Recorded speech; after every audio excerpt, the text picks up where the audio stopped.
Necessarily reflect those of the advertisers, owners, or management of Pacific Telestations LLC.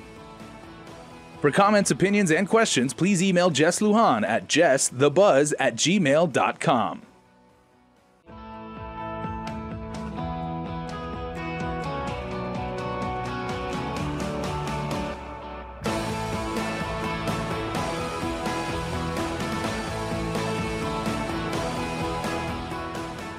The Buzz with Jess Lujan. Good evening, Guam. I'm Jess Lujan. Welcome to this edition of The Buzz.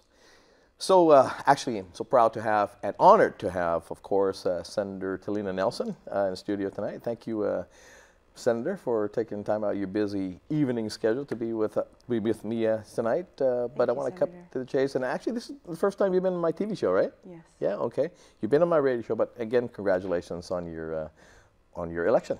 Oh, thank you. Okay. Let's cut to the chase. Bill 50-34. Before we talk about the controversies of as of late, right? Let's talk about the genesis of Bill 50. Well, the genesis, like how it began. Sure. It was from a news article that I saw, and then a follow-up with one of the news media on TV, and you know, I asked myself, why are we still doing this?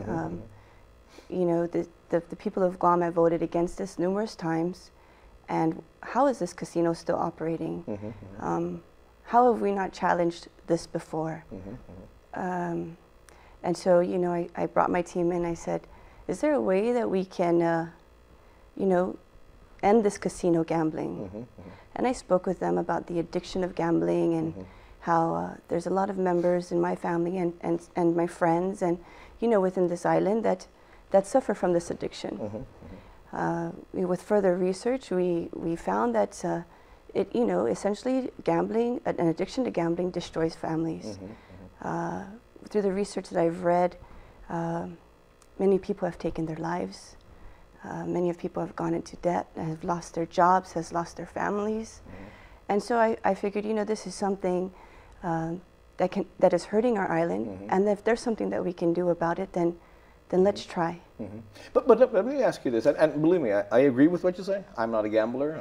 I don't crave it any way, shape, or form. But let me ask you this, because prior to even casino gambling, we still have forms of gambling here in Guam, as in bingo. We have cockfighting. I know those are gambling devices or entities that probably go back maybe to our parents, our grandparents. When they say it's cultural, I don't think it's cultural in the sense that we came up with it, but some people I know are addicted as well to bingo and cockfighting. And so they probably rotate in regards to that. So addiction, I guess it's a concept, not necessarily of a certain play. Well, it's not a concept, Senator. It's a reality. Well, it's a reality. Yes. But there are people that are addicted to bingo as well, are addicted to cockfighting. So when we're talking about casino gambling, I voted against the casino gambling. The last night vote, casino gambling, but it wasn't because of casino gambling.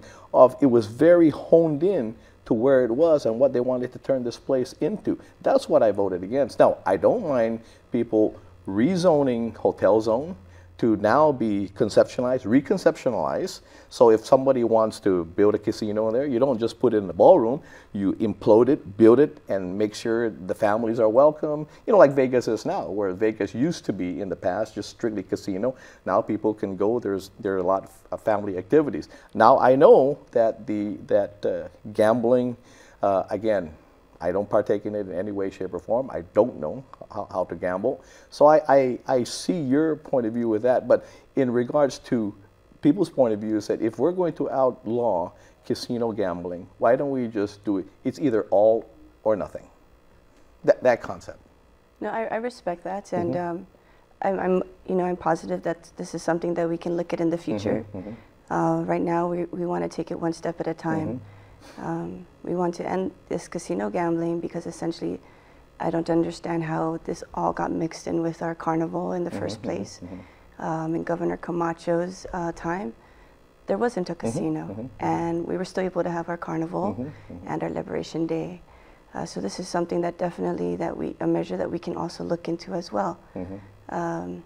So yes. Yeah. Now the other component here, and I know, I mean, I defended you in this fact, as a matter of fact, and I give you, believe me, your passion. I love it, you know. But when you introduce the bill, there was also word that came out. I mean, it was on the paper in regards to, I think it was Heidi Beilendorf, I think, that said, and we had found out that she had misspoken, basically, or spoken out of turn, basically, out of line, in the sense that they said, you know, if there's no casino gambling, there's not going to be any carnival. There won't be, you know, there won't be those festivities, and I know that they all of a sudden erected this facility down at Paseo that is supposed to house the casino gambling, knowing that you have a bill that was introduced, and knowing that's your target. And I'm saying, you know this. Now, did you consult with the senator? Because maybe she, you know, this might be effective immediately. I called you that morning. You got on radio. You said you never consulted. It was mentioned. I think there was a mayor that had mentioned at a mayor's council meeting, saying that they would like to delay it 1 year. You said that's fair enough, but it wasn't something that was brought up during the public hearing, so it wasn't a part of a public submission at the time. And so, why are you trying to? Why do you? I'm saying mayors or the historical society. Why do you want to provoke the senator into something you know she's got a bill ready to go? Yeah. Well, I didn't look at it as a matter of provoking. I believe that they're doing what they need to do to move forward. Sure. We don't know the future, sure. And I don't look at it as any provocation on their part or their planning. I believe they're just trying to move forward. So, you know, that is essentially the bottom line of it. They're just trying to move forward, and so am I. But in moving forward, I would assume at this point that can we all meet, and because we want to move forward, and therefore I would have gotten, you know, your agreement that we would delay it a year or something before I move forward, because, you know, if I'm moving forward. That sounds like taking out the morality and playing politics. Well, yeah. Well, I would have. I mean, before I move forward, if I know how you stood, see, if I know that you're morally driven in this thing, right? Then I'll say, well, she'll have a problem with delaying, because if it's wrong today, it'd be wrong next year. If it's wrong next year, it's wrong today. So we start correcting the wrong today. We don't wait for a year to correct it.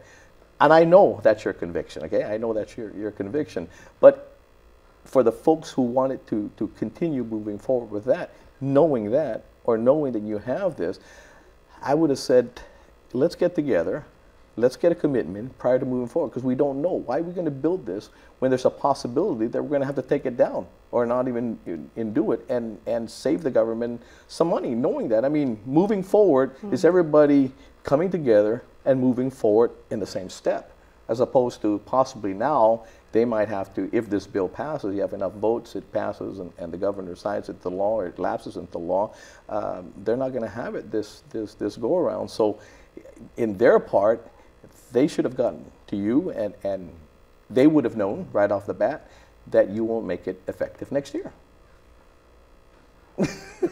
I can't answer for that, but I mean, you were the one that met with them. You know, I mean, that's what I would have done. Because now, I mean, you know, now they're saying if we're going to move forward without this, we're not going to have it. So see, the position they put themselves in is that they move forward with the assumption that they're still going to have it, it's already planned, and that they might not have it implemented until next year. That's an assumption. And now the president of the Mayor's Council is saying there's a possibility that we won't have it. Oh, I would recommend not to have it if we were going to have these festivities minus this. how, how do you react? How do you react to that? Because you know myself as well. So that's how we move forward. Is when everybody's in concert. Yeah. Well, you know, whoever is running this casino, because I know it's the Historical Liberation Day Society, not the Mayor's Council of Guam. The front. So you know what they need to do. They're doing essentially it, and what I need to do, I'm doing as well. Do we know?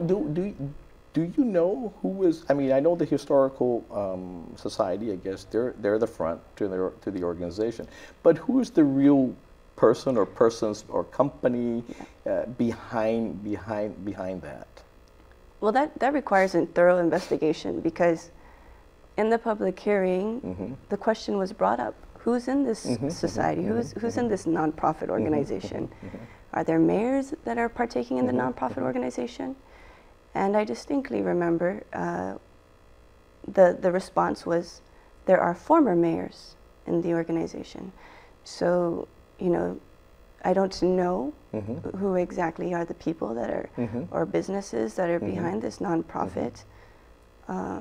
All I know is that we need to stay firm and focused on taking away something that is destroying our families. And I gotta give you good credit for that, because if nothing else, if nothing else, I mean, even if this bill doesn't pass, nothing else, what is going to be required, and I hope that you require with this, is the fact that we would get behind, and if this will still continue, that there's extreme scrutiny on who these people are, who all was involved from A through Z. You know, I mean, because we don't know who they are. I mean,